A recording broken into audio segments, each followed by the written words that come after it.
fragiles, mettez en pause et évitez, parce que là, pour le coup, c'est interdit au moins 2. Hein. Les enfants, déjà, ça, on les met de côté parce que c'est pas possible. C'est quand même assez sérieux. Donc, je vous laisse le temps de vous mettre comment on appelle ça, en règle, parce que là, on va partir sur un truc et je vais vous parler du monde de l'art, etc. Donc, ça va partir sur des choses extraordinairement violentes qui choqueraient Lucifer, Satan. Satan serait choqué, je vous le dis tout de suite. Satan serait choqué. Voilà. Mais vraiment, hein, vraiment. Parce que c'est un être de lumière, d'une grande perfection de la création. Jamais il s'avilerait à faire ça. Il n'y a que l'être humain pour faire des trucs comme ça. Je crois que les choses sont claires. Donc, lui, c'est un politicien espagnol qui avait démissionné. Daniel Gomez del Barrio a siégé au conseil d'Illescas, une petite ville d'environ 30 000 habitants, située au sud de la capitale, blabla. Il présentait le PSOE, le principal parti de gauche en Espagne, dont le chef est actuellement Premier ministre. À la mi-février, des photos et des vidéos de Gomez sur des comptes de réseaux sociaux et des sites web pornographiques ont été partagées. Dans une vidéo, le conseiller, qui approche la vingtaine, est apparemment nu sur le sol et mange ses propres excréments. Voilà. Donc, on a ça. Enfin, moi, ça, pour moi, je négocie pas. Pour moi, ça, c'est asile psychiatrique direct. Ces gens-là ne doivent pas participer à la société. C'est pas possible. C'est dangereux. Ces gens sont extrêmement dangereux, ne serait-ce qu'au niveau hygiène. On comprend après pourquoi le monkeypox. Hein, vous vous souvenez le monkeypox, qui était quand même une épidémie dans les milieux gays, partouzeurs à très gros rendement, à très gros nombre de partenaires, 30, 40 partenaires dans la nuit. Donc là, ça va plus du tout. Là c'est plus possible. On peut pas faire des trucs comme ça. S'avilir de la sorte, ça n'a aucun sens. Aucun. Il n'y a personne qui fait ça, qui mange ses excréments. Voilà, on est quand même des êtres humains. C'est pas possible. Mais là, il y en a un nouveau qui vient de sortir. Pareil, fuite de photos. C'est ce bel, comment on appelle ça, bel arien ou blandiné, Martin Neumeyer, 45 ans. Il fait partie du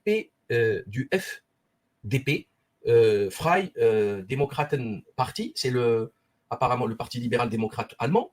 Donc, c'est pas rien du tout. C'est un très, très gros parti. Et là, qu'est-ce qu'on voit? Alors, les amis, si vous n'êtes pas prêts, ne regardez pas. Vraiment, c'est pas la peine. Hein. Il y a des trucs qui vous restent, des images qui vous restent dans la tête et qui vous souillent. Donc, si vous n'êtes pas prêts, parce que c'est un monde démoniaque dont je vais parler, qui, si vous estimez que c'est pas intéressant et que vous n'avez pas, vous avez raison. Vous avez raison parce que vaut mieux rester vierge son cerveau de ce genre de type de photo. Voilà, c'est quand même important. Alors, en plus, je vous ai rien montré, je vous montre juste une photo dans laquelle il lèche des urinoirs. Il lèche des urinoirs. Alors, il y a des photos de lui en train de se gauder, une photo de lui en train de chanter des chants nazis hitlériens, une photo de lui badigeonné d'excréments, une photo de lui en train de lécher un balai à chiottes, Je ne sais pas si vous vous rendez compte de la violence. Ce type est un grand psychopathe. Il rappelle Norman Bates, là, c'est ça. Comment il s'appelle, là, le truc d'American Psycho. C'est exactement la même dégaine. Vous voyez, la même dégaine. Alors, c'est sûr qu'il fait propre, hein. Avec un costard, ce type, il pourrait diriger le monde. Hein. Mais il y a juste un problème dans sa tête, c'est fini. Et des gens comme lui, il y en a des milliers sur les sites porno, les trucs échangistes et compagnie. Des gens comme lui, sur Terre, il y en a des milliers. Et en fait, vous savez comment ça s'appelle ça? Ça existe depuis plusieurs décennies, voire même un siècle et demi. On appelle ça des soupeurs. Les soupeurs, c'est des Parisiens qui faisaient ça dans les Vespasiennes parisiennes. Et en fait, j'en ai parlé il y a longtemps, je parle de ces sujets-là, il y a plus de 10 ans maintenant. Et en fait, ils mettent des bouts de pain. Déjà, j'ai du mal à en parler, je vous jure, j'ai envie de vomir. Ils mettent des bouts de pain dans les Vespasiennes.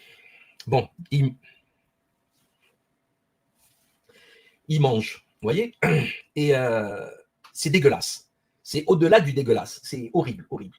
Et parmi eux, il faut que vous le sachiez, il y a Marcel Proust. Marcel Proust était un soupeur. Donc, je vous laisse imaginer toutes les MST. On parle de Vespasienne, c'est des toilettes publiques où il y a tout le monde qui fait pipi. Quoique même si c'était des toilettes privées, ça n'excuserait rien. Mais je vous laisse imaginer le nombre de maladies, de bactéries, de virus qui traînent dans ces endroits abjects. Et les mecs, ils mangent ça, ils boivent ça. Horrible, horrible. Marcel Proust, vous comprenez maintenant pourquoi il est considéré comme un génie? Parce qu'il fait partie de cette secte de tarés, en fait, de malades mentaux, de barjots. Là, on est dans le summum de C'est plus possible, en fait. Hein. Mais il y a pire que ça. Hein. Vous savez, son valet, là, il lui ramenait des rats dans des cages, qu'il tuait comme ça, devant lui, tout en se masturbant. Marcel Proust, c'est un grand psychopathe. Alors, il y en a qui vont me dire, oui, mais c'est un génie, c'est un génie. J'en ai rien à cirer. Un type qui fait ça, mais je ne veux pas de lui à moins d'1 kilomètre. Je ne veux pas savoir ni ce qu'il fait, ni ce qu'il... Je ne veux rien savoir de lui. Parce que c'est un grand sociopathe. Il ne peut pas produire quelque chose de beau. C'est impossible, puisque les chiens ne font pas des chats. Et là, le fruit ne tombe jamais très loin de l'arbre. Donc, vu que l'arbre Proust est complètement décomposé, il ne peut sortir de lui que la mort, les soupeurs, etc. Concernant la scatophilie et cette manie qu'on les... Alors, il y a une autre pratique aussi, c'est la golden shower, se faire uriner dessus pendant les rapports sexuels. Il y en a plein qui font ça. Hein. Il y en a plein qui font ça. Et d'ailleurs, chez les musulmans, vous avez un grand comment on pourrait appeler ça? Bon, nous, on l'a appelé comment on l'a appelé le guide du Qatar. On avait fait un dessin à l'époque, le guide de Qatar, pour parler de Tariq Ramadan. Tariq Ramadan a ce type de pratique, hein, uriner sur ses partenaires. Je vous le dis comme ça, que vous l'acceptiez ou pas, j'en ai rien à cirer. C'est le réel, c'est dans le dossier judiciaire. Je l'ai vu de mes yeux, c'est dans le dossier judiciaire. Bon. Et le témoignage de nombreuses de ces ex-compagnes ou ex-victimes, vous les appellerez comme vous voudrez. Et donc ça, c'est la golden shower, qui est une pratique très commune dans le milieu gay, etc. Enfin, c'est un certain milieu gay, notamment Pierre Berger, qui avait tweeté un jour, qui avait retweeté un tweet comme ça, golden shower. Mais le pire chez Pierre Berger, l'ex de Yves Saint Laurent, et c'était le boss d'Yves Saint Laurent, dans la maison d'art et a fait faillite à force d'escroquerie. Et en fait, Pierre Berger, j'avais interviewé son ex-chauffeur, Fabrice Thomas. L'interview est toujours sur Internet, vous pourrez la retrouver, dans laquelle il expliquait pourquoi, rue de Babylone, pourquoi Yves Saint Laurent a voulu le tuer pendant qu'il dormait en lui jetant un bronze de 9 kilos sur la tête. Il l'a raté de très peu. Très peu. C'est dommage, mais bon. Alors, vous me direz, il est quand même parti. Pierre Berger est décédé et il nous aurait épargné beaucoup de choses. Donc, Pierre Berger, le témoignage de Fabrice Thomas est monstrueusement violent. C'est une folie. Et en fait, il nous explique pourquoi. Parce que Yves Saint Laurent, comme il a été Fabrice Thomas, l'amant d'Yves Saint Laurent, Yves Saint Laurent lui a raconté. En fait, il lui a dit que pendant une séance de sadomasochisme, Pierre Berger a forcé Yves Saint Laurent à manger ses propres excréments. Donc, voilà où nous en sommes en Occident aujourd'hui, avec une capacité de commettre l'abject qui est juste folle. Juste folle. Moi, j'arrive pas à comprendre. Sincèrement, j'arrive pas à comprendre cette façon de faire. Je vois pas comment on pourrait avoir l'ombre d'une étincelle d'un début d'érection avec des excréments. Ça, j'arrive pas à le comprendre. C'est plutôt l'inverse. Vous voyez, c'est exactement l'inverse. C'est-à-dire que tu peux être à fond dans ton action, dès qu'il y a de l'excrément, une odeur bizarre, il y a tout qui s'effondre. Vous voyez, c'est plutôt ça la norme, hein, j'imagine. J'en suis certain même. Eux, ils ont tout inversé. Ils ont réussi à se faire exciter en mangeant.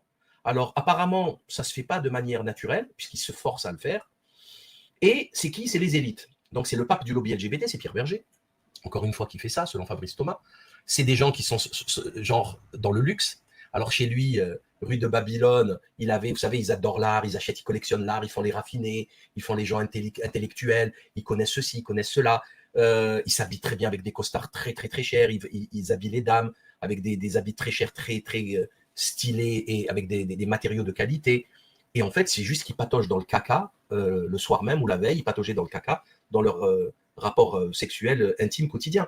Et ça, c'est juste dingue en fait, c'est fou, c'est fou, c'est fou. Après, ces mêmes gens, vous vous étonnerez pas quand ils vous feront la promotion d'un Marcel Proust, parce qu'ils savent qui est Marcel Proust, vous voyez. Et il n'y a pas que Marcel Proust, il y en a plein d'autres. Et ils savent qui sont, vous voyez, les copains, les copines, qui pratiquent ce genre. C'est même pas une perversion. Je vous jure, pour moi, c'est au-delà de la perversion. Ça y est, pour moi, ici, c'est le mot fin. Ça y est, il n'y a plus rien. Moi, je ne veux même pas discuter avec ces gens, je ne peux pas. Il n'y a aucun intérêt à discuter avec ces gens. Il y a juste à informer nos contemporains que ça existe. C'est tout ce qu'il y a à faire. Je vous informe que ça existe, qu'il y a des gens qui nous dirigent, c'est des démons sur pattes. Voilà. Le problème, ils n'ont rien à faire sur Terre, ils n'ont rien à faire sur Terre, et le problème, c'est que non seulement ils sont sur Terre, mais en plus, ils nous dirigent. Ils nous dirigent. Vous voyez, Yves Saint Laurent, Pierre Berger a quand même eu le Wissam du roi M6. Il a eu la plus grande décoration du roi. En France, j'en parle même pas. Il a eu toutes les décorations possibles et imaginables. Mais il y a le grand croix, multi-grand croix, giga croix de la Légion, de blabla, tout. En fait, c'est grand caca de la Légion d'honneur. Ça serait plutôt ça, là, le banc. Vous savez, vous savez, la petite crotte, le smiley petite crotte, là. Grand caca de la Légion d'honneur. Mais grand croix de la Légion d'honneur, plutôt grand caca de la Légion du déshonneur. Ça serait plutôt ça, exactement le titre. Et ça, c'est le réel. Ça, c'est notre monde. C'est ça le monde dans lequel on vit et les gens par lesquels on est dirigé. C'est au minimum des grands pervers sexuels, des grands consommateurs de drogue, très grands consommateurs de drogue. On l'a vu avec l'affaire Palmade, avec les affaires MeToo, on l'a vu avec le milieu du cinéma, avec Depardieu, avec des gens qui ont des gros problèmes de sexualité avec DSK. C'est des gens qui, en fait, il leur faut 2 rapports sexuels par jour. Ça n'a ni queue ni tête, en fait. Si tu as besoin de ça, c'est que tu es un drogué, c'est que tu as un déséquilibre. Parce que tu peux pas, en fait. On a des enfants, on a le boulot. Si te faut 3 rapports matin, midi et soir, c'est que tu es malade. C'est comme les médicaments, en fait. Hein. C'est que tu es vraiment malade. Il y a quelque chose qui cloche. Donc voilà ce que je voulais vous dire concernant ces sociopathes qui, en plus, veulent diriger le monde. Hein, on est en Allemagne, voilà. Hein. C'est ces gens-là, en Allemagne, qui interdisent les manifestations pro-palestiniennes. Vous voyez, c'est le coco aussi, c'est la Russie, l'Ukraine. C'est ces gens-là, c'est ces partis-là. Alors le FDP, il a dit, oui, non, on se désolidarise, on savait pas. Ouais, tu savais pas, tu savais pas. C'est une blague ou quoi? C'est une blague, comment ça tu savais pas? Tout le monde est au courant de ce genre de comportement. Le mec il part tous avec ses potes du parti, tout le monde est au courant. Tu fréquentes quelqu'un au bout de 6 mois, c'est bon, tu es au courant de tout. Mais en fait, ils ne le savent pas jusqu'au moment où ils se font choper. Après, ils savent jusqu'au moment où ils se font choper. Ah, on savait pas. Ouais, c'est ça. Qui peut croire de telles âneries? Concernant, alors il nous restait un sujet, c'est le Rouen et Zemmour. Alors concernant Rouen,